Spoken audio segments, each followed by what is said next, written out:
The late autumn wind swept across the grounds of Ashbourne Hall with a mournful whisper, stripping the last bronze leaves from ancient oaks that had witnessed generations of weddings far happier than this one. Lady Eleanor Pemberton stood before the gilt mirror, in what was now her dressing chamber, her reflection pale against the heavy ivory silk of her wedding gown, and wondered if a bride had ever felt more alone on what should have been the most joyous day of her life. The seamstresses had outdone themselves with seed pearls and Belgian lace, creating a masterpiece befitting the daughter of one of England's wealthiest merchants. Yet the gown felt like a costume for a role she had not auditioned for, but must now play for the remainder of her days. Beyond the leaded windows, she could see the estate that her fortune had already begun to restore, the crumbling east wing now scaffolded with new timber, the overgrown gardens gradually yielding to skilled hands her money had hired. All of it a monument to a transaction everyone understood but politely refused to name. Her father had been dead only 3 months when the Duke of Ashbourne's man of business had first called, and Eleanor had known immediately what such interest portended, for the Duke's situation was as notorious as his beauty. They said he possessed a face that could have launched 1,000 ships had he been born Helen instead of Ashbourne, with eyes the colour of storm clouds over the moors, and a bearing that spoke of centuries of breeding, even as his coffers echoed with emptiness. The ceremony itself had been brief and correct, held in the estate's chapel with only the necessary witnesses, the Duke's voice steady as he spoke vows that bound him to her in law if not in heart, her own responses barely above a whisper as she promised to honour a man who had chosen her for her late father's shipping fortune rather than any quality residing within her own person. He had looked at her exactly once during the entire service, his expression perfectly composed and utterly unreadable, before turning his attention back to the Archbishop with the same detached politeness one might afford a banker finalizing a particularly advantageous loan. The wedding breakfast had been equally formal, conversation flowing around safe topics of weather and estate improvements, while the undercurrent of what everyone knew hummed beneath each pleasantry, like a bass note no one would acknowledge. Now, as evening settled over Ashbourne Hall and Eleanor found herself standing in the Duchess's chambers, she heard the Duke's footsteps pause outside her door for the briefest moment, before continuing down the corridor to his own apartments, the distance between their rooms a physical manifestation of the chasm between their hearts. She had hoped, foolishly perhaps, that despite the mercenary origins of their union, some small warmth might exist between them, some possibility of companionship if not love. But as she stood alone in rooms decorated with exquisite taste and empty of all affection, Eleanor understood with crushing clarity that she had traded her inheritance for a title and a husband who would never see her as anything more than the fortune that had saved him from ruin. But before our lover's fate is revealed, subscribe so you never miss a chapter of romance and scandal, and tell us in the comments, where are you watching from? Now, let's begin. The weeks that followed settled into a pattern as predictable as it was painful. Each day, a careful choreography of polite avoidance that left Eleanor wondering if loneliness could actually be more profound when one lived in the same house as its source. The Duke maintained a schedule of impeccable regularity, rising before dawn for his solitary rides across the estate's restored grounds, breakfasting alone in his study while reviewing correspondence, spending his afternoons managing tenant concerns with a dedication that surprised her, and retiring each evening to the library, where he remained until well past the hour. Eleanor herself sought her empty bed. She had thrown herself into the role of Duchess, with a determination born of necessity, meeting with the housekeeper each morning to review household accounts, consulting with the head gardener about the restoration of the long-neglected rose gardens, approving menus and organizing the staff with an efficiency that won their respect even as she knew they pitied her situation. Mrs. Davies, the housekeeper who had served the Ashbourne family for 30 years, had a way of sighing when she thought Eleanor couldn't hear, and the maids exchanged knowing glances when the Duke passed through rooms without acknowledging his wife's presence beyond the briefest of nods. Everyone knew, of course, that theirs was a marriage of convenience rather than affection, that her late father's shipping fortune had purchased a title and estate, while the Duke had sold his ancient name to stave off complete ruin. But knowing a thing and living within its reality were vastly different experiences. Eleanor found herself observing him from windows and doorways like some Gothic heroine in a penny dreadful, watching the way sunlight caught in his dark hair during his morning rides, noting how his shoulders relaxed when he thought himself unobserved in the library, cataloguing these small glimpses of the man behind the title as though they were treasures she might hoard against the poverty of their actual interactions. It was during one such instance of unintentional observation that she discovered him reading poetry, standing in the library doorway with correspondence she'd meant to leave on his desk when she saw him absorbed in what appeared to be Wordsworth. His usual mask of cool composure softened into something approaching genuine feeling as his fingers traced the words on the page. He had looked up then, caught her watching, and for the span of 3 heartbeats, something flickered in those storm cloud eyes before the shutters came down again, and he offered her the same courteous nod he might give a passing acquaintance before returning his attention to the book, as though she had already ceased to exist. Eleanor had retreated to her rooms that evening, and wept for reasons she could not entirely articulate,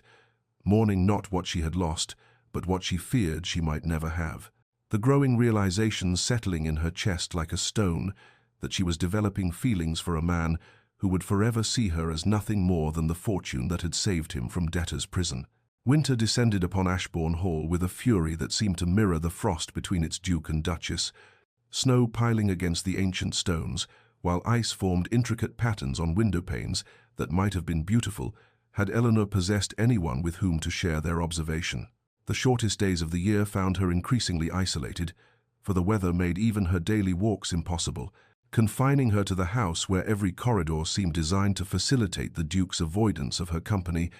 their encounters reduced to chance passings, where he would bow with mechanical courtesy before disappearing into whichever room she was not occupying. It was during a particularly vicious storm in late December that circumstance finally forced what months of proximity had not,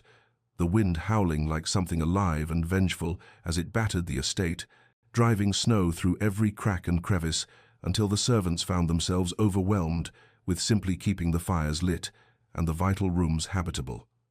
Mrs. Davies appeared in Eleanor's sitting room that evening with an expression caught between apology and something that might have been hope, explaining that the storm had made it impossible to prepare separate meals in both the formal dining room and the Duke's study, and would Her Grace consent to taking dinner with His Grace in the smaller family dining room, where a single fire might adequately warm them both. Eleanor's heart had performed an acrobatic feat at the prospect, terror and longing braiding together as she allowed herself to be dressed for dinner, as though preparing for battle, descending the stairs to find the Duke already present, standing by the fire with his back to her until he sensed her entrance, and turned with that same careful courtesy that had become armor against any genuine connection. The meal began in excruciating silence, broken only by the clatter of silverware and the storm's relentless assault on the windows. But somewhere between the second and third courses, Eleanor made a desperate comment about the book she had been reading, a translation of Dante that she had found in the library, and watched something flicker behind the Duke's carefully maintained facade. He had read it as well, it seemed, and held opinions about the translator's choices that he expressed with an eloquence and passion entirely absent from his usual monosyllabic responses to her attempts at conversation, and before Eleanor quite understood how it had happened, they were engaged in genuine discourse about poetry and translation, about the difference between literal accuracy and emotional truth, about the books that had shaped their respective understandings of the world. For perhaps an hour, the Duke's mask slipped sufficiently that she glimpsed the man beneath, intelligent and thoughtful and possessed of depths she had only suspected, before he seemed to recall himself, and the warmth drained from his expression like water through a sieve, leaving only the polite stranger who bid her good evening and retreated to his chambers as though their conversation had never occurred. Eleanor lay awake that night, replaying every word, every momentary softening of his features, hope kindling in her chest despite her efforts to extinguish it, for she understood she was falling in love with a man who had purchased her fortune and wanted nothing of her heart. In the days that followed, she began a campaign so subtle she barely acknowledged it to herself, leaving books she thought might interest him in the library, volumes on subjects they had discussed or authors he had mentioned, admiring, never with a note or acknowledgement, but simply present where he might find them. And though he never spoke of these offerings, she noticed they moved from where she had placed them, their spines showing the telltale signs of having been opened and read. In these silent exchanges, the closest thing to intimacy their marriage had yet achieved, even as Eleanor's heart broke a little more each day with loving someone who saw her as nothing more than the transaction that had saved his ancestral home from ruin. The Christmas season descended upon London society with its customary glitter and obligation, transforming the city into a stage upon which marriages, both genuine and mercenary, performed their carefully rehearsed productions, and Eleanor found herself thrust into this theatre of artifice, with a dread that sat like lead in her stomach as she prepared for the Marchioness of Pemberton's annual ball, the first major social event she and the Duke would attend as a married couple. The Duke had appeared at her dressing-room door that evening, looking devastatingly handsome in his formal attire, offering his arm with that same careful courtesy that had become the hallmark of their interaction, and together they had descended to the waiting carriage, like actors taking their positions for a performance neither had rehearsed.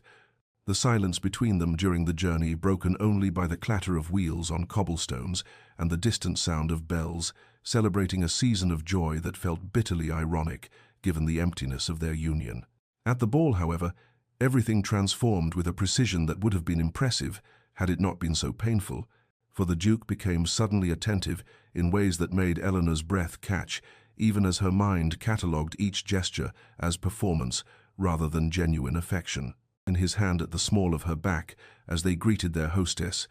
the way he leaned close to murmur observations about the other guests, the solicitude with which he ensured her glass was never empty and her dance card appropriately filled, all of it precisely calibrated to present the image of a devoted husband while his eyes remained as distant as winter stars. She had excused herself to the ladies' retiring room near midnight, desperate for a moment away from the exquisite torture of his proximity, and it was there, separated from the ballroom by only a velvet curtain and poor acoustics, that she overheard Lady Hartsworth and her circle discussing the Ashbourne marriage with the gleeful cruelty that passed for entertainment among certain members of the ton, their voices carrying clearly as they dissected how the Duke had sold himself to trade, how Eleanor must know she had purchased a title rather than earned a husband's devotion, how pathetic it was to watch her try to pretend otherwise when everyone knew the truth of their arrangement. Eleanor had frozen with her hand on the curtain, humiliation burning through her like fever, but before she could gather herself to flee, another voice cut through the gossip with the precision of a blade, the Duke's tone carrying an edge she had never heard, as he demolished Lady Hartsworth's character with such surgical accuracy that the woman's protests died unspoken, his defense of Eleanor's honor and character delivered with a cold fury that left no doubt he would tolerate no disrespect toward his Duchess, regardless of the circumstances of their marriage. When Eleanor finally emerged, shaken and confused, she found him across the ballroom, and their eyes met in a moment that seemed to stop time itself, his expression unreadable, but something burning in those grey depths that made her heart perform acrobatics against her ribs before he looked away, and the mask descended once more. They returned to Ashbourne Hall in silence that night, the carriage journey an exercise in sustained tension, but when he handed her down and bid her good night, his fingers lingered against hers for perhaps 3 seconds longer than strictly necessary,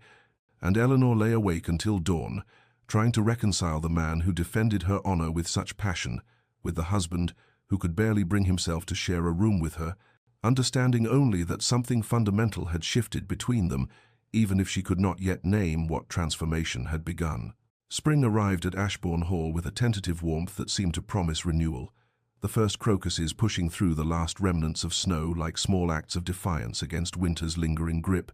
But Eleanor barely noticed the changing season, as she found herself consumed by a fever that struck with devastating swiftness in early March,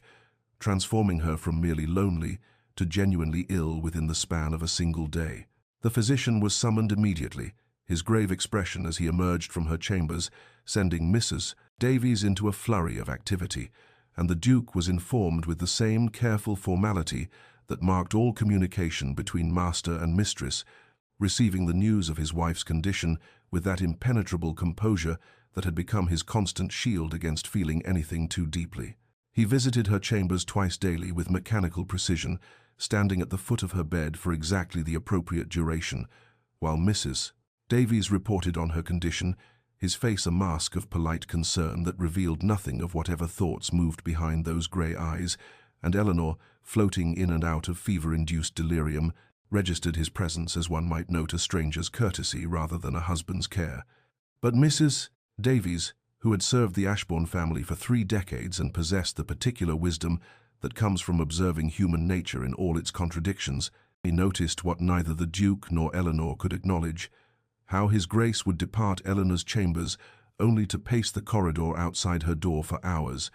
how the shadows beneath his eyes deepened with each passing night,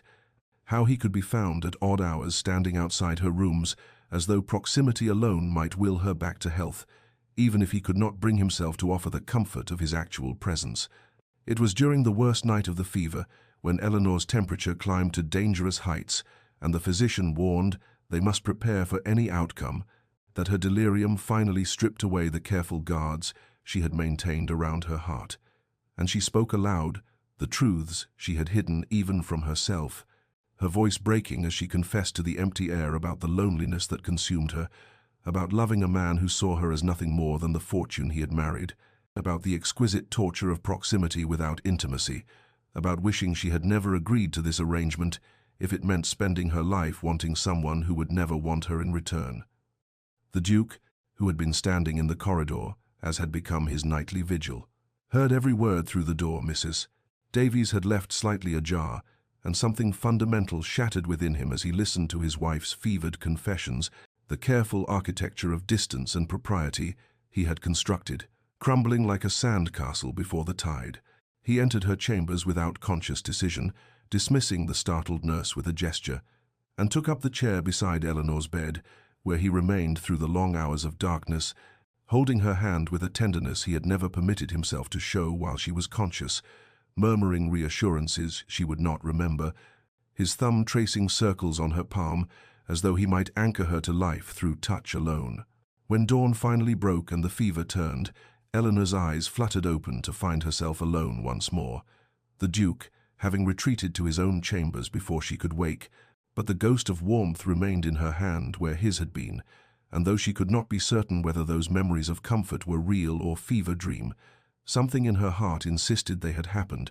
that for one night at least, the distance between them had dissolved, even if morning had restored it with all its former rigidity,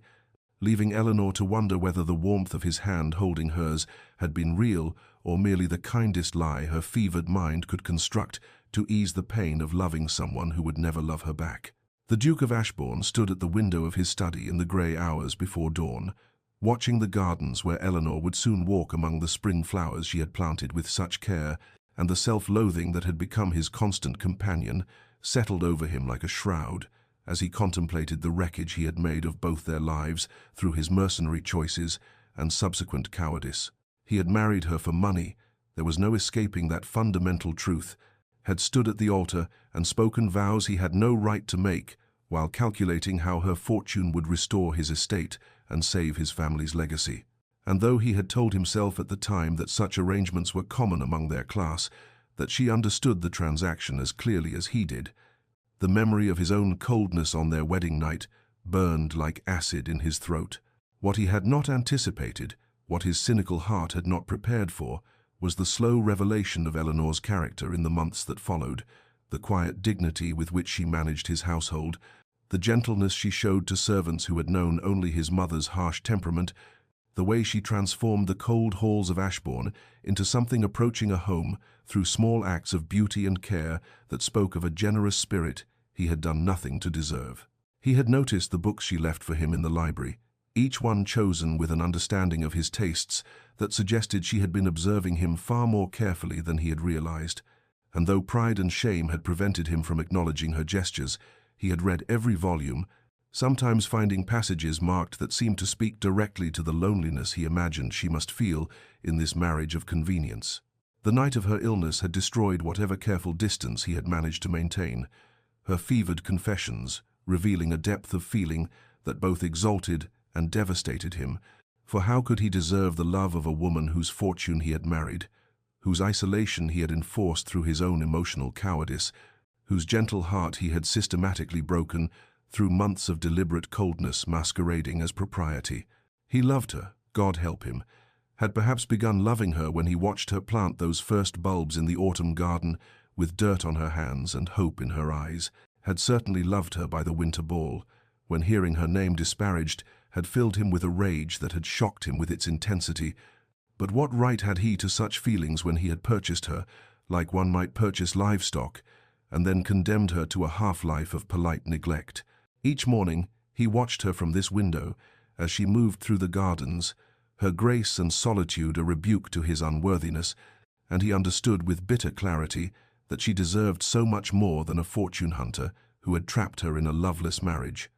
Deserved a man who had courted her properly, who had won her heart rather than bought her hand, who could offer her devotion untainted by the mercenary circumstances of their union. The only honorable course, he had decided in the sleepless hours after her fever broke, was to maintain the distance that would protect her from the indignity of being loved by someone as unworthy as himself, and to give her at least the dignity of a respectful arrangement, even if he could not give her the freedom she deserved. Though each day of such restraint felt like dying by degrees, a slow suffocation of every tender impulse that rose in him when she entered a room or smiled at something in her correspondence, or hummed softly while arranging flowers in the hall. The weeks that followed Eleanor's recovery settled into a rhythm of such exquisite torment that both the Duke and his wife moved through Ashbourne Hall like ghosts haunting the same beautiful prison, each acutely aware of the other's presence, yet separated by walls of pride and pain that seemed to grow higher with each passing day. Eleanor threw herself into the care of the estate with an almost desperate energy, spending long hours in the gardens she had designed, her hands deep in the soil as she planted roses and lavender and all manner of growing things, as though she might cultivate in the earth the love that withered between her and her husband. And the servants who watched her work with worried eyes whispered among themselves that the Duchess was pouring her heart into the land because she had nowhere else to give it. The Duke, for his part, buried himself in the practical management of the estate with a single-mindedness that bordered on obsession, working alongside tenants in the fields until his hands blistered and his back ached, seeking in physical exhaustion some respite from the emotional torment that consumed him whenever he allowed himself to be still. And more than once the estate manager found his Grace alone in the stables at dawn, already having been there for hours, though what he did in those dark hours none could say. Mrs. Davies observed them both with the particular sadness of one who sees two people drowning within arm's reach of each other, neither able to bridge the small distance that separated them, and she confided to the housekeeper that in all her years at Ashbourne she had never witnessed such mutual misery. For at least the late Duke and Duchess had possessed the cold comfort of genuine indifference, whereas the current master and mistress suffered from caring too much, while believing themselves unworthy of the caring. There came an afternoon in late April, when Eleanor and the Duke found themselves alone in the morning room quite by accident, she having come to review the week's menus, and he to examine some papers regarding the tenant farms, and for a moment they both froze, caught in that terrible proximity that made their separation all the more painful, the spring sunlight streaming through the windows and illuminating the careful distance they maintained, even as their eyes met with an intensity that spoke of everything they refused to say aloud. The Duke opened his mouth as though he might finally speak the truth that burned in his chest, and Eleanor took half a step toward him, with her hand rising unconsciously toward his face, but then the moment shattered as it always did, broken by the weight of guilt and unworthiness on his side and fear of rejection on hers, and they retreated to their respective corners with murmured apologies for the intrusion, leaving the morning room empty save for the ghost of what might have been. It was that very evening that Eleanor, sitting alone in her chambers with her mother's letters spread before her, began to compose a letter to her aunt in Cornwall, inquiring with careful casualness about the possibility of an extended visit, perhaps even a permanent residence, for surely anything would be better than this slow death by proximity to a man she loved, who would never love her in return. And she had nearly finished the letter when she heard footsteps pause outside her door. A presence she knew without seeing was the Duke, standing in the corridor as he sometimes did, neither entering nor leaving, just existing in that liminal space that seemed to define their entire marriage. The Duke, on the other side of that door, had heard the scratch of her pen, and somehow known with terrible certainty that she was writing herself an escape from Ashbourne, from him, and the devastation that knowledge brought felt like a physical wound, for he had told himself that maintaining distance was protecting her, but now he understood it was driving her away, Yet still he could not move, he could not knock, could not bridge the gap that his own unworthiness had created, and so they remained separated by a door and by everything they could not say. Two people suffering parallel loneliness in a house that had never felt more empty, despite their shared occupation of its rooms, neither understanding that the other suffered just as deeply, neither able to imagine that the love they believed unreturned was in fact a mirror of their own desperate devotion. And the spring night deepened around them both, beautiful and indifferent to their pain, while somewhere in the house a clock chimed the hour and marked another day lost to the cruel geometry of two hearts that beat in isolation, though they existed mere feet apart. The letter arrived on a Tuesday morning in early May, when the apple blossoms were at their peak, and the world seemed determined to mock Eleanor's internal desolation with its beauty. Delivered by a grim-faced messenger who waited with obvious discomfort while she signed for the correspondence from her family's solicitor in London, and even before she broke the seal, Eleanor felt a cold dread settle in her stomach, for nothing good had ever come from Mr. Pemberton's communications since her father's death had set in motion the slow unraveling of her family's financial security. She read the letter once in disbelief, then again with growing horror as the words arranged themselves into an undeniable reality that seemed to tilt the world on its axis, for her Uncle Thomas, to whom the remnants of the Pemberton fortune had been entrusted after the marriage settlements were complete, had proven himself spectacularly unworthy of that trust through a combination of poor investments, gambling debts, and a series of legal entanglements that Mr. Pemberton described with the careful language of a man trying to soften a devastating blow. The fortune that had not already been transferred to restore Ashbourne Hall was gone, consumed entirely by her uncle's profligacy and the subsequent legal battles to recover even a fraction of what had been lost,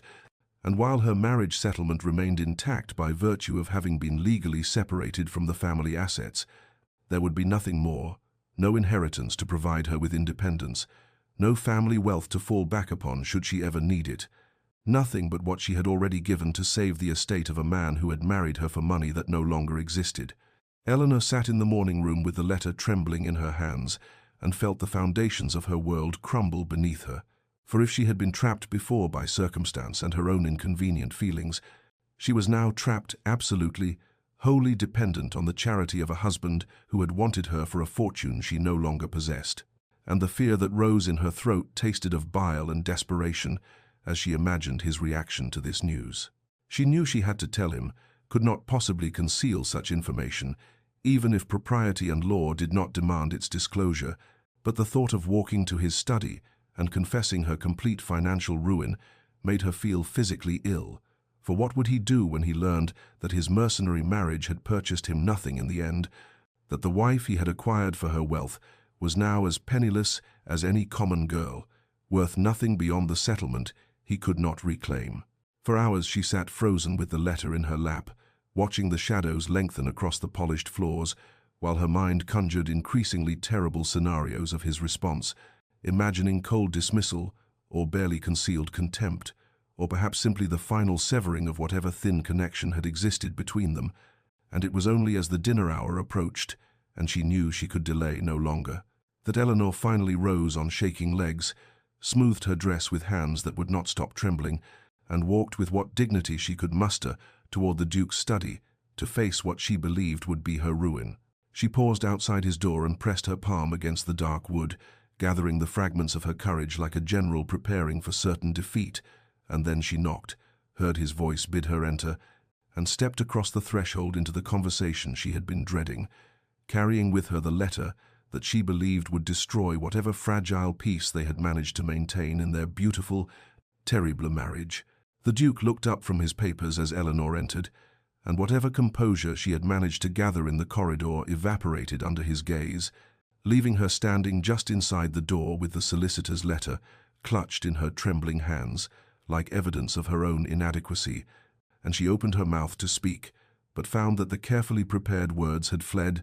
replaced by a terrible silence that stretched between them, until finally she simply held out the letter with a gesture of such defeat that he rose immediately from his desk and crossed to her with an expression she could not read. He took the letter and read it while she stood frozen, watching his face for the anger or disappointment or cold dismissal she knew must come. her heart pounding so violently she felt certain he must hear it, and when he finally looked up from the page, his expression was so utterly unexpected that for a moment she could not comprehend it. For there was no fury in his eyes, no contempt, but rather something that looked almost like relief, though that made no sense when she had just confessed her complete financial ruin. Eleanor forced herself to speak, her voice barely above a whisper, as she said, "I am destitute, Your Grace. Beyond what the marriage settlement provides, there is nothing left of my family's fortune. My uncle has destroyed it all, and I thought you should know that the wife you married for her wealth is now worth precisely nothing." And she hated the way her voice broke on the final word, hated showing such vulnerability when she had promised herself she would face this with dignity. The Duke set the letter aside with a careful deliberation that seemed at odds with the intensity in his eyes, and when he spoke, his voice carried a roughness she had never heard before as he said, "Worth nothing? Eleanor, you believe your worth is measured in pounds and property," and she flinched at the question, uncertain whether it was rhetorical or whether he expected an answer, her confusion deepening when he continued, "I have spent these months believing you tolerated my presence only because this marriage provided you security, that you remained at Ashbourne out of duty or necessity, rather than any genuine desire to be here, and now you tell me the money is gone, and I find myself grateful, relieved beyond measure, because now at least I know that if you stay, it cannot be for the estate or the title or anything beyond." But he trailed off, seeming to catch himself before revealing too much, and Eleanor stared at him in complete bewilderment, unable to reconcile his words with her expectations. He turned away from her, walking to the window with his hands clasped behind his back. In that particular posture, she had come to recognize as him wrestling with difficult emotions, and after a long moment he asked without looking at her, "Do you wish to leave, Eleanor? Now that the financial bonds are broken, do you wish to seek an annulment, to be free of this marriage that brought you nothing but isolation and loneliness?" And the question struck her with the force of a physical blow, for she had expected him to cast her out, not to offer her the choice, and she found herself unable to answer because the truth was too dangerous to speak aloud. The silence that followed was charged with everything they could not say. Eleanor, standing in the center of his study, with her hands twisted in her skirts, and the Duke at the window, with his shoulders tense beneath his coat, two people circling around feelings so profound they dared not give them voice, and when he finally turned back to face her, his expression was carefully neutral except for his eyes, which held such intensity that Eleanor had to look away, her heart racing with hope and fear in equal measure, as she realized that something fundamental had shifted between them, though she could not yet name what it was or where it might lead, and the conversation ended without resolution, as he quietly excused himself, leaving her alone in his study with the letter that had seemed like the end of everything but might somehow, impossibly, be the beginning of something neither of them had dared to imagine. Eleanor slept poorly that night, her mind churning with the Duke's strange questions and stranger relief, and when morning came she dressed with mechanical precision while rehearsing speeches she knew she would never deliver, arguments for why she should stay that did not rely on the dangerous truth of her feelings. So when a maid arrived with a request for her presence in the Duke's study at her earliest convenience, Eleanor felt her carefully constructed composure fracture like ice beneath an unexpected weight. She found him standing behind his desk, surrounded by papers that had clearly occupied him through the night, if the shadows beneath his eyes were any indication, and there was something in his bearing that reminded her of a soldier preparing for battle, a terrible determination mixed with resignation that made her heart clench with nameless dread, even before he gestured to the chair across from him and said in a voice carefully stripped of emotion, "Please sit. Eleanor, there are matters we must discuss that cannot wait." She sat because her legs would not hold her, watching as he organized the papers with hands that were not quite steady, and when he finally looked at her directly, she saw in his eyes such painful resolve that she braced herself for dismissal, for the ending she had feared since reading her uncle's letter. But what he said instead drove all thought from her mind as he began, "I have spent the night in consultation with my solicitors, arranging certain transfers that I should have executed long ago." He pushed the first document across the desk toward her, his finger pointing to text that seemed to swim before her eyes, as he explained with awful precision. "This is the deed to Ashbourne Hall and all its lands, which I am transferring entirely into your name, along with all properties, investments, and assets that were restored or acquired through your fortune. Everything that your money built or saved now belongs to you absolutely, with no claim from me beyond what you choose to grant." Eleanor stared at the paper as though it were written in a foreign language, her mind unable to grasp what he was proposing, and when she tried to speak, he raised a hand to forestall her objections and continued in that same carefully controlled voice. "I have retained only Millbrook and the small property in Derbyshire that came to me through my mother's family and was never touched by debt. It is modest, but sufficient for a gentleman to live quietly, and it will be enough for me." The words fell between them like stones into still water, creating ripples that spread outward into implications Eleanor could not yet process, and she watched as he pushed forward additional documents, his explanations continuing with the methodical thoroughness of a man determined to complete an unpleasant task, speaking of her absolute legal control, her freedom to manage or sell as she wished, her right to remain at Ashbourne without him or to dismiss him from her property entirely. When he finally paused, meeting her eyes with an expression that was equal parts anguish and determination, he said softly, "You deserve choice, Eleanor. You deserve freedom to build the life you want without being trapped by a marriage you never truly chose. And so I am giving you everything: the estate, your independence, the ability to divorce me if you wish, and keep all that should rightfully be yours, since it was your fortune that created it." She opened her mouth, but no sound emerged. Her entire being focused on the man across from her who was offering her everything she should want: freedom and security and independence, while asking for nothing in return except perhaps her absence.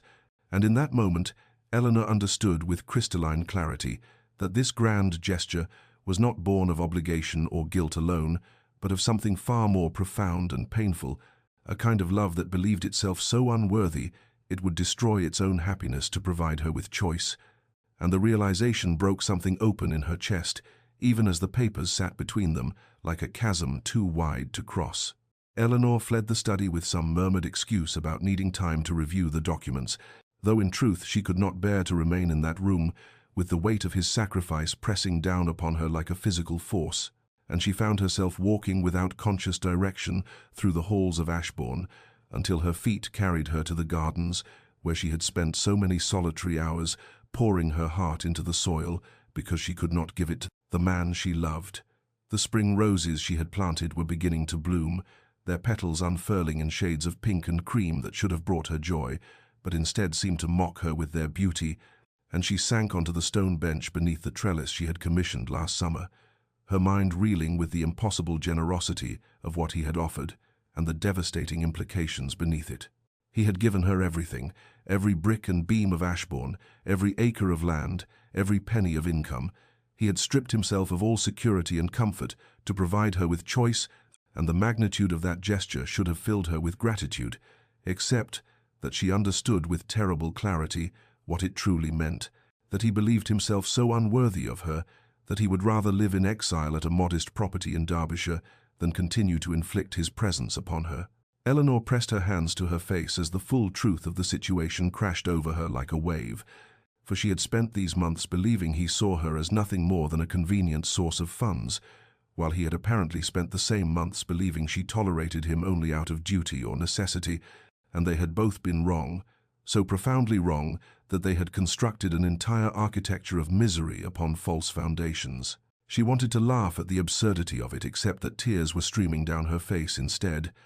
Tears for all the wasted time, all the lonely nights, all the moments when they might have reached for each other, but instead retreated into their separate sorrows. And she thought of his hand holding hers through her illness,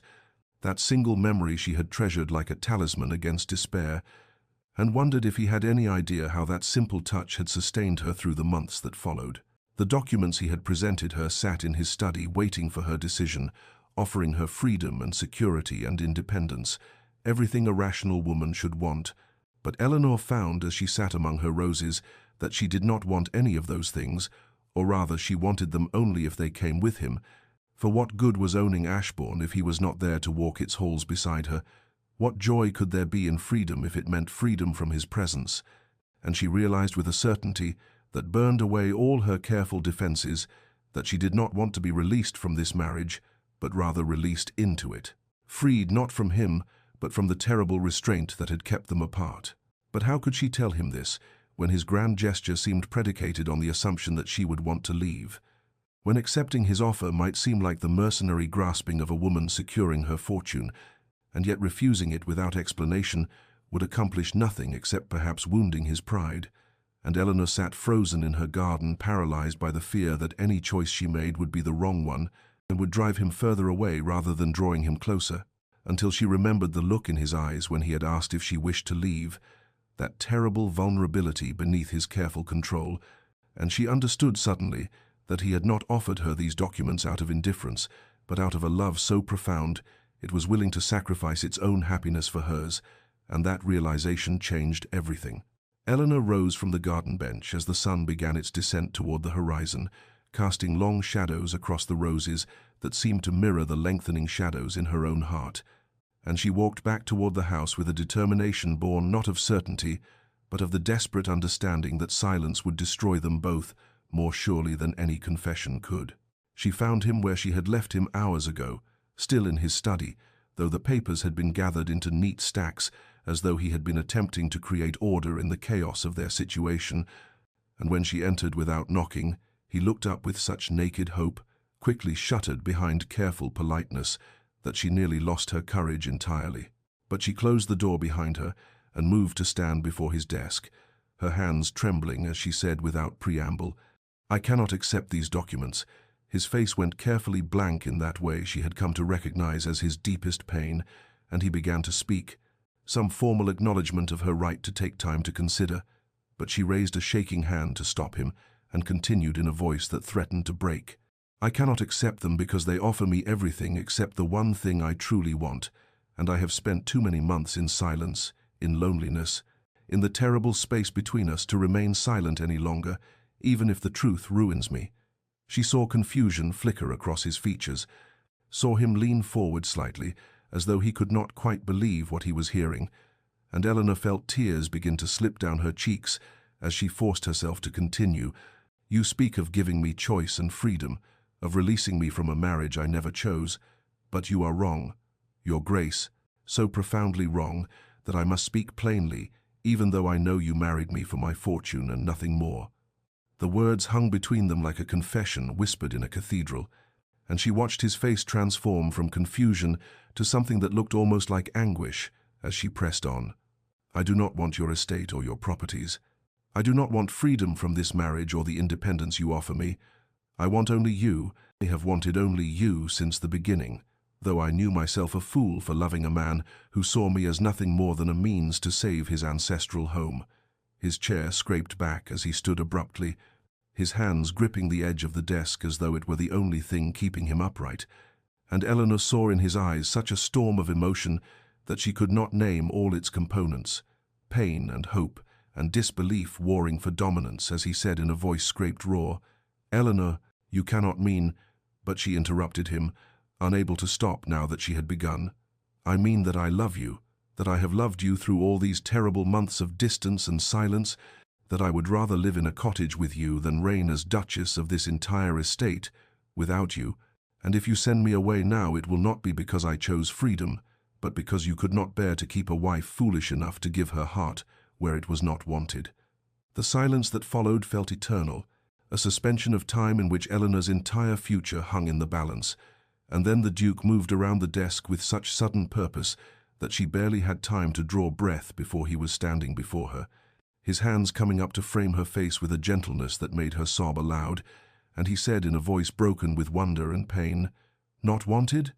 Oh, my darling Eleanor, not wanted when I have loved you so desperately that I would give up everything I possess for your happiness, when I have spent months in torment believing myself unworthy of you,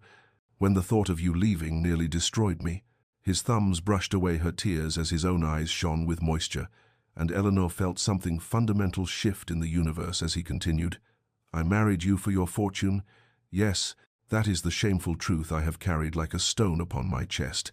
but I would give it all back and more, would live in poverty if only you might look at me with love rather than duty, and I thought, by offering you freedom, I was giving you what you deserved, when all I truly wanted was to beg you to stay." The confession broke the last barrier between them, and Eleanor reached up to cover his hands with her own, their faces inches apart, both trembling with the enormity of what they had nearly lost and what they might yet gain. And in that moment, the weight of months of misunderstanding lifted like fog before the sun, leaving only the crystal clarity of mutual love acknowledged at last. The space between them collapsed as the Duke pulled Eleanor into his arms with a desperation that spoke of months of denial, and she melted against him as though her body had been waiting for this moment since the very day they wed. Their first true embrace, shattering the careful distance they had both maintained for so long, and Eleanor felt his heart racing against her own as his hands moved from her face to her waist, drawing her closer still as though he feared she might vanish if he loosened his hold. "All these months," he whispered against her hair, his voice rough with emotion, "all these terrible months I watched you move through these halls like a ghost, so beautiful and so distant, and I told myself it was what you deserved, to be free of a husband who had taken such mercenary advantage of your circumstances, but every day without you was an agony I can scarcely describe." Eleanor pulled back just enough to look into his face, seeing there the tracks of tears he had not bothered to hide, and she reached up to trace the line of his jaw with trembling fingers, as she said, "I thought myself so foolish for loving you, for wanting more than the arrangement we had made, and I poured all that longing into the gardens and the household, because I could not pour it into your hands." He caught her fingers and pressed them to his lips, his eyes never leaving hers, and Eleanor saw in their depths such tenderness that she felt her breath catch. For this was the man she had glimpsed in fragments over these long months, the man who read poetry in quiet corners and defended her honor and held her hand through fevered nights, the man she had loved without hope of reciprocation. "I watched you tend those gardens," he confessed, "watched you bring beauty to every corner of Ashbourne, and I thought how fitting it was that you should make this cold place bloom when you had made my own frozen heart come alive again. But I believed myself unworthy of speaking such truths aloud." They stood there in the fading light of his study, holding each other as though they were the only two souls in existence, and Eleanor felt laughter bubble up through her tears at the terrible comedy of their mutual blindness, and when he looked at her with concern she explained through her tears, "We have been such fools, both of us, suffering in parallel, when we might have been happy all this time if either of us had possessed the courage to speak." His answering laugh was watery but genuine, and he pressed his forehead to hers as he said, "Then let us be fools no longer. Let us promise to speak truth to each other from this day forward, no matter how difficult or frightening it may be." Eleanor nodded, unable to form words past the emotion clogging her throat, and then his lips found hers in a kiss that was both gentle and desperate, a kiss that tasted of salt from their mingled tears, and held within it all the longing of the months they had wasted, and Eleanor responded with an ardor that surprised them both, her hands tangling in his hair as his arms tightened around her waist, and when they finally drew apart, they were both breathless and laughing and crying all at once. The estate papers lay forgotten on the desk beside them, irrelevant now in the face of what they had discovered, and the Duke drew Eleanor to the settee by the window where the last rays of sunset painted the room in gold and amber, and they sat together for the first time without the weight of misunderstanding between them, speaking in tumbling rushes of confession about every moment of loneliness,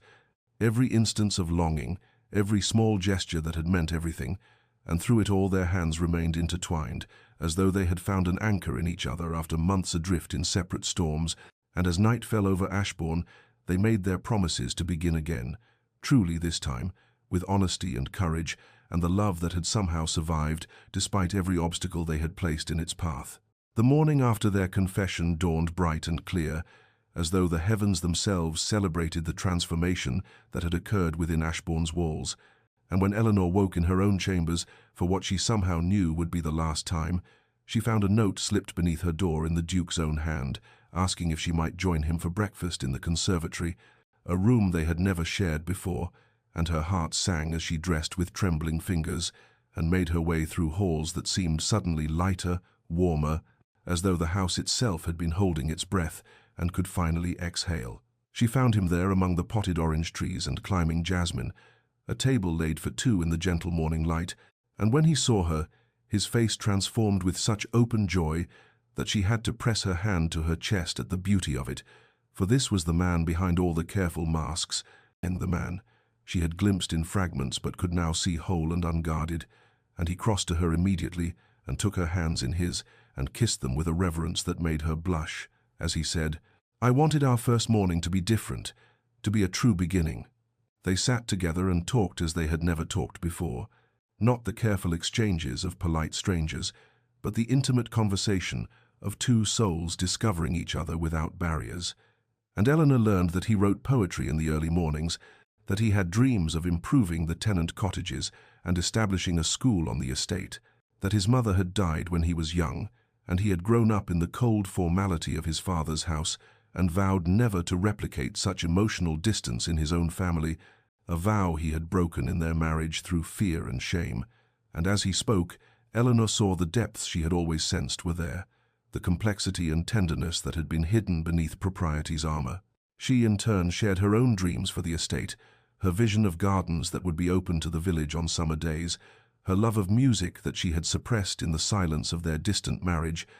her fear that she would never be more than her fortune to anyone, and he listened with such attention that she felt truly seen for perhaps the first time in her life. And when she paused, he reached across the table to take her hand and said with quiet intensity, "You are everything, Eleanor. Everything I never dared hope for, and everything I do not deserve, and I will spend every day of our lives ensuring you know your worth has nothing to do with wealth and everything to do with who you are." The hours passed like minutes as they talked, and when Mrs. Henderson came to check on them, she found them still there in the afternoon light, their breakfast long cold but their hands still joined across the table, and the housekeeper withdrew with tears in her eyes and spread word through the household that the master and mistress had finally found their way to each other,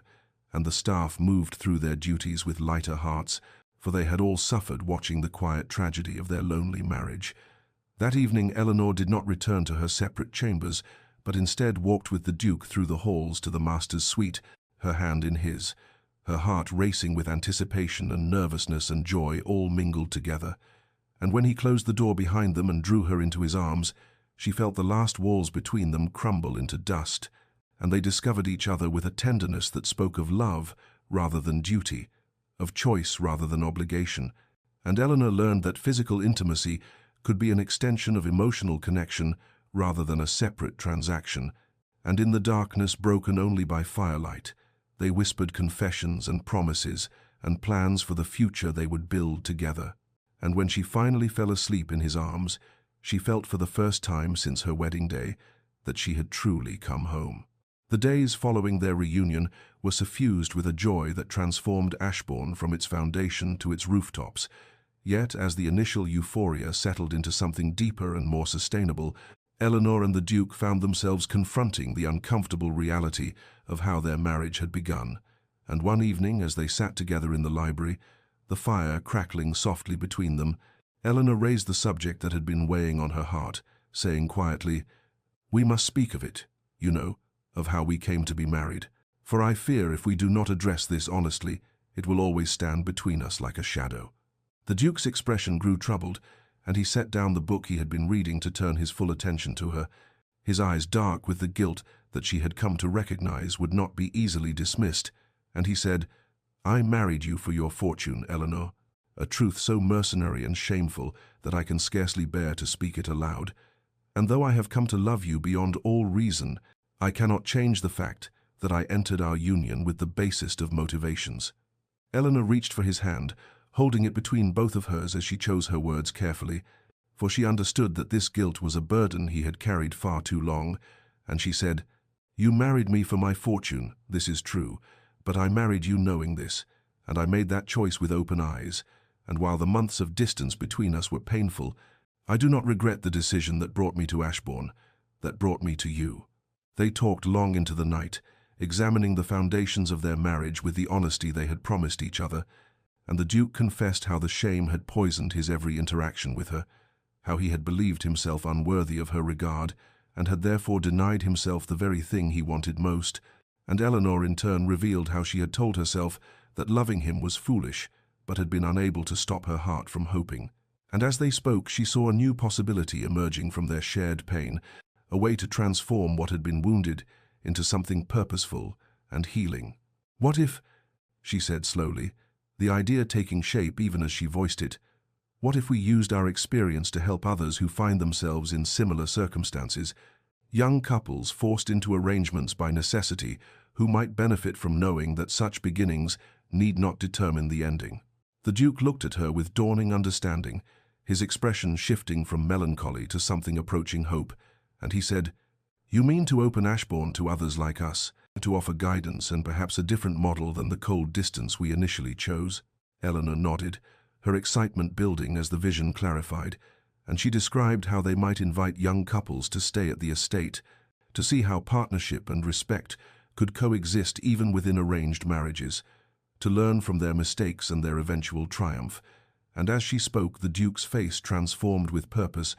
for here was a way to redeem the shame he carried, to ensure that others did not suffer as they had suffered. In the weeks that followed, they began to quietly extend invitations to couples they knew or heard of, who had entered into marriages of convenience, offering the hospitality of Ashbourne and the wisdom born of their own journey, and the estate that had once echoed with loneliness became a haven for those seeking to build genuine connection within the structures of duty and obligation. And Eleanor found that in helping others navigate the treacherous waters they had survived, her own wounds continued to heal.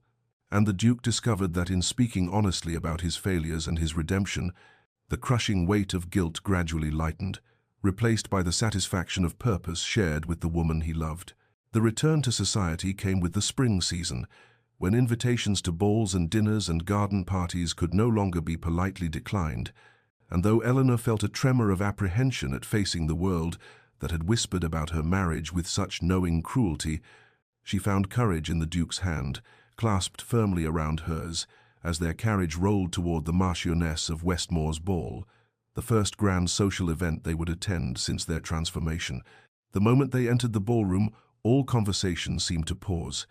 and Eleanor felt the weight of dozens of eyes upon them, assessing and judging and searching for confirmation of the gossip that had sustained drawing rooms for months.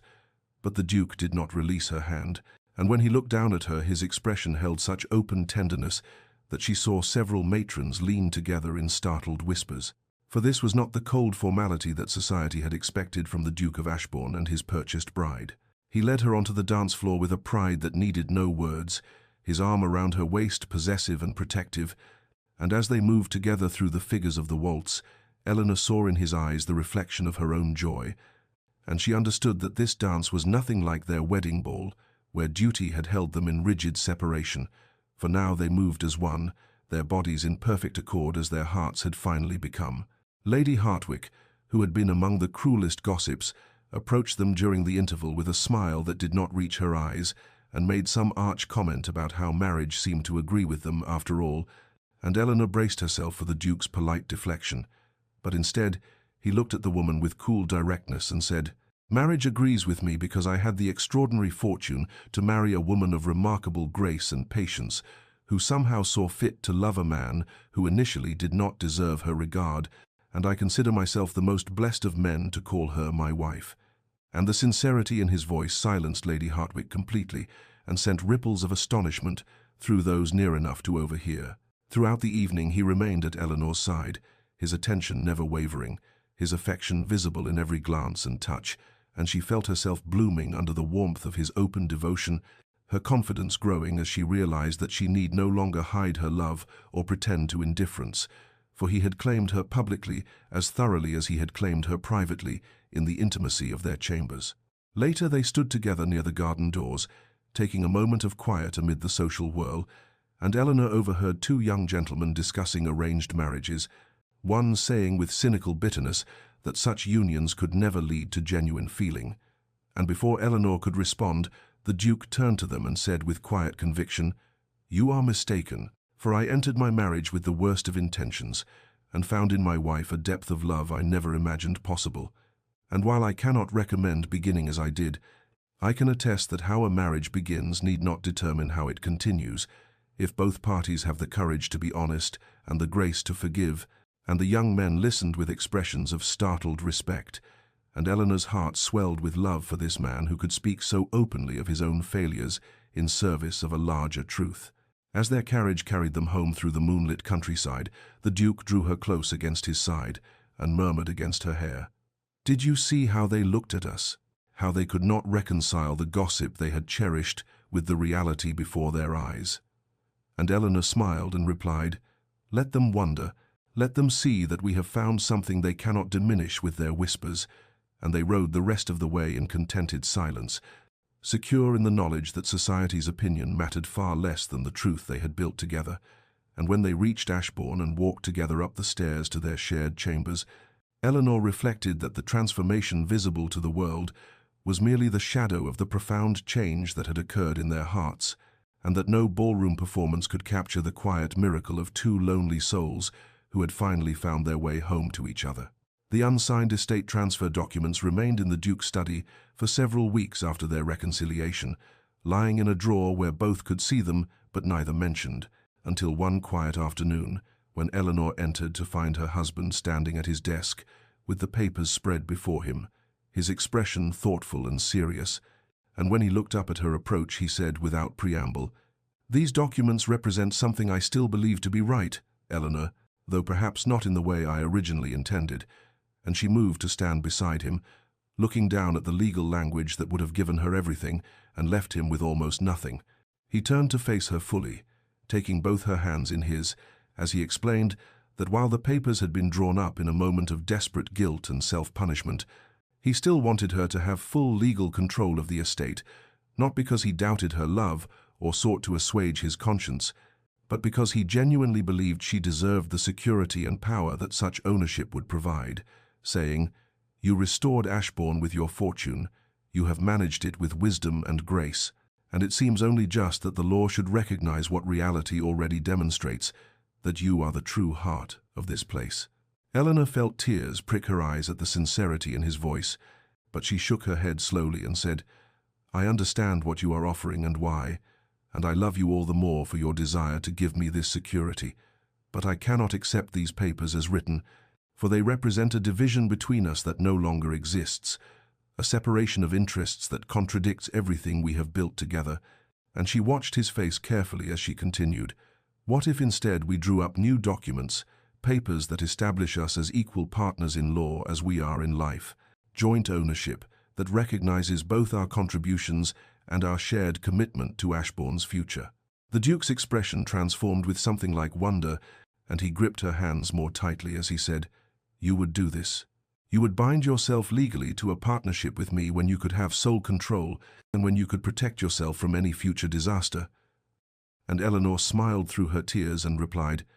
"I would bind myself to you in any way possible, for we are already bound in every way that matters, and I want the world to see that we stand together not from necessity but from choice." They summoned the solicitor that very afternoon, and as they worked together to draft new papers establishing joint ownership of the Ashbourne estate, Eleanor felt a profound sense of rightness settle over her, for this legal document would reflect the truth of their marriage in a way the original transfer never could, recognizing both partners as equals, with equal claim to the land they had rebuilt together and the life they were creating within its boundaries. When the papers were finally ready for signing several days later, the Duke insisted on gathering the household staff to witness the moment, saying that these people who had watched their painful journey from cold formality to genuine love deserved to see this symbolic culmination, and so in the great hall with Mrs. Davies and Harrison, and all the servants who had served them through the difficult months, Eleanor and the Duke signed their names side by side, their signatures intertwining on the page as their lives had intertwined in reality. After the documents were witnessed and sealed, the Duke raised his glass in a toast, saying to the assembled staff, "You have all witnessed the transformation of this house from a place of loneliness to a home filled with love, and you have been patient with your master and mistress as we found our way to each other. And now we ask you to witness this legal recognition of what our hearts have already claimed, that we are partners in all things, that Ashbourne belongs to both of us equally, and that whatever future we build here will be built together." And the staff erupted in genuine celebration, their faces reflecting the joy of servants who had truly cared for the welfare of those they served. And as Eleanor looked around at these people who had become like family, and then at her husband, whose eyes shone with love and pride, She understood that this moment was not merely about legal documents or property rights, but about the public declaration of a private truth, the acknowledgement before witnesses that two people who had begun in darkness had found their way to light, and that they would face whatever came next, not as master and dependent, or even as duke and duchess, but as true partners, bound by love and choice and mutual respect. The papers they had signed merely confirming what their hearts had already made irrevocably true. The year that followed their legal partnership unfolded like the turning of seasons in a garden, carefully tended, each month bringing new growth and deeper roots to the love that had finally been allowed to flourish between them. And when spring arrived with its promise of renewal, the Duke and Eleanor worked side by side in the extensive gardens, their hands dark with soil as they planted roses and lavender and all manner of flowering things, and Eleanor would never forget the sight of her husband kneeling in the earth beside her, his fine coat discarded and his shirt sleeves rolled up. Laughing as he confessed he had never touched garden soil before in his life, but found unexpected peace in the work, and she taught him how to judge the depth of planting and the spacing of bulbs, and they created together a riot of color that would bloom through the coming months as testimony to their partnership. Summer brought the first of what would become an annual tradition, when they opened Ashbourne's doors to three young couples trapped in arranged marriages, much like their own had been, and Eleanor watched her husband speak with profound honesty to these strangers about his own mistakes and the path he had walked, from mercenary intention to genuine love, and she saw how his words gave hope to women who had believed themselves nothing more than commodities, and to men who had thought themselves condemned to lives of comfortable emptiness. And together she and the Duke created an atmosphere where honesty could flourish, and where couples could begin to see each other as potential partners rather than merely contractual obligations. And by summer's end, two of the three couples departed with visible transformations in how they looked at each other, and Eleanor felt her heart swell with gratitude that their pain had been transmuted into something that could ease the suffering of others. Autumn arrived with golden light and cooling air, and on the anniversary of their wedding day the Duke led Eleanor to the small chapel on the estate grounds where they had spoken their original vows in cold formality, and there, in the presence of only Mrs. Davies and Harrison as witnesses, they spoke new vows to each other, promises made not from duty or desperation, but from the deep certainty of tested love, and Eleanor's voice trembled as she pledged herself to this man who had given her everything when she had nothing, and the Duke's eyes shone with tears as he promised to spend every remaining day of his life proving himself worthy of the grace she had shown him. And when they kissed in that quiet chapel, Eleanor tasted salt from both their tears and knew that these vows held a sacredness their first wedding had entirely lacked. Winter brought the deepest gift of all when Eleanor discovered she was with child, and she remembered the moment of telling her husband how he had gone very still and then gathered her into his arms with such tender reverence, his hand coming to rest gently on her still flat belly as he whispered that he had never imagined he would be given such a blessing, that he had thought his mistakes would cost him any chance at a true family. And Eleanor held him close and assured him that their child would be born into love, not obligation, into a home filled with warmth rather than cold formality. And as snow fell softly outside their windows, and they sat together before the fire in their shared chambers, Eleanor reflected that the passage of these seasons had transformed not just their relationship, but their very understanding of what marriage could be, and she knew with quiet certainty that every future season would only deepen the extraordinary gift they had discovered in each other. This love that had grown from the most barren soil into something beautiful and lasting, and entirely their own. 5 years had passed since that transformative winter, when Eleanor and the Duke had finally spoken the truth that set them both free, and Ashbourne had become something neither of them could have imagined in those early days of cold formality and painful distance, transformed from a grand but empty estate into a home that radiated warmth and life, and the kind of happiness that comes only from love that has been tested and proven true. The gardens Eleanor had planted in that first spring of their genuine partnership had matured into breathtaking beauty, roses climbing the south wall in profusion and lavender lining the walking paths with purple abundance, and it was in these gardens that their 2 children spent their days under the watchful eye of their devoted nurse. Little Thomas, who had just turned 4, racing between the flower beds with his wooden sword, while his sister, Catherine, not yet 2, toddled after him with determined steps and delighted laughter. The Duke stood at the library window watching his children play, and Eleanor knew without asking that he was thinking about how close they had come to missing all of this, how easily pride and pain and self-imposed distance might have cost them not just each other, but these beautiful souls who now filled their days with joy and purpose. And she saw him touch his hand to the glass as Thomas fell, and Catherine stopped her pursuit to toddle over and pat her brother's head in comfort, and their innate kindness toward each other, a reflection of the love that now permeated every corner of their home. Eleanor crossed the room to stand beside her husband, slipping her hand into his as she had done countless times over these years,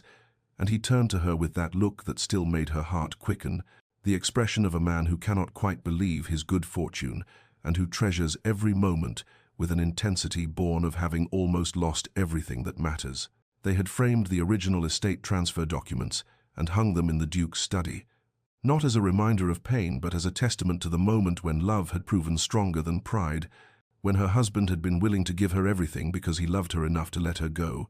And sometimes when Eleanor passed that frame, she would stop and remember her own trembling refusal, her confession that she wanted him more than security or freedom or anything the world might offer, and she would marvel at the courage it had taken for both of them to speak truth after so many months of silence. The legacy of their transformation extended far beyond their own happiness, for Ashbourne had become known throughout the county as a place where struggling couples could find guidance and hope,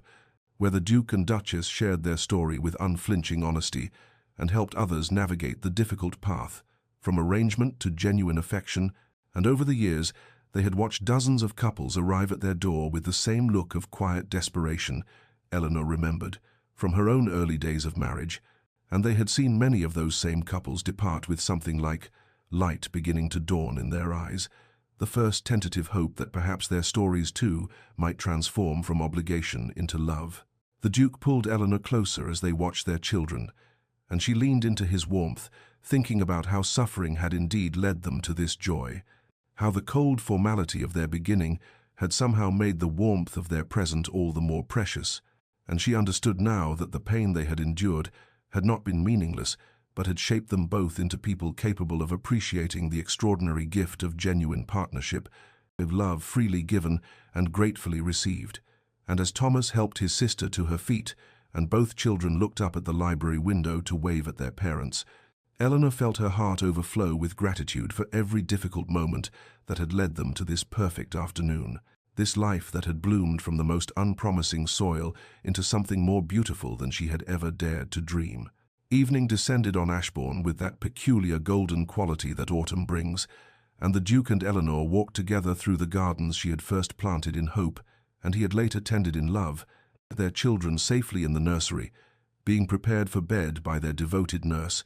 and as they moved between the rose beds that had grown wild and glorious over the years, Eleanor felt her husband's hand tighten around hers and knew he was thinking, as she so often did, about the miracle of their transformation, about how close they had come to spending their entire lives in that cold formality that had marked their beginning. They settled on the stone bench beneath the ancient oak, where Eleanor had once sat alone, contemplating the bleakness of her future, and the Duke turned to her with that expression of wondering gratitude that still appeared on his face when he looked at her,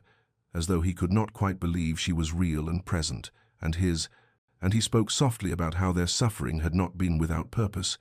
how the pain of those early months had taught them both the value of what they now possessed, and Eleanor nodded because she understood that the joy she felt in their present life was made somehow deeper and richer by the memory of what they had endured to reach it. Dear listener, perhaps you have found yourself in circumstances that feel cold and transactional.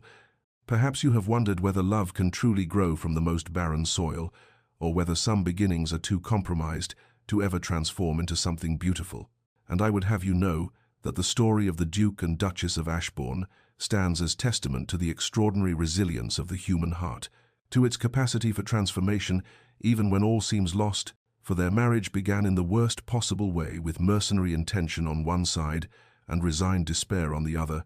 yet through patience and vulnerability and the courage to speak truth, even when that truth felt impossibly frightening, they discovered that love is not diminished by difficult origins, but can in fact be strengthened by them, made more precious by the very obstacles that might have destroyed it. The lesson of their story is not that wealth or title or security matters less than we think,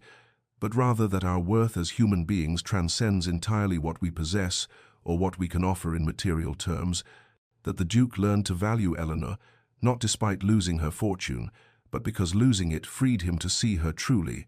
and Eleanor learned that she was worthy of love not because of what she brought to the marriage, but simply because of who she was. And this understanding transformed them both into people capable of genuine partnership, of love that asks nothing and gives everything, of devotion that grows deeper with each passing season. So if you find yourself trapped in circumstances that feel immutable, if you believe that your beginning has determined your ending, or that the mistakes of the past have foreclosed the possibility of future joy,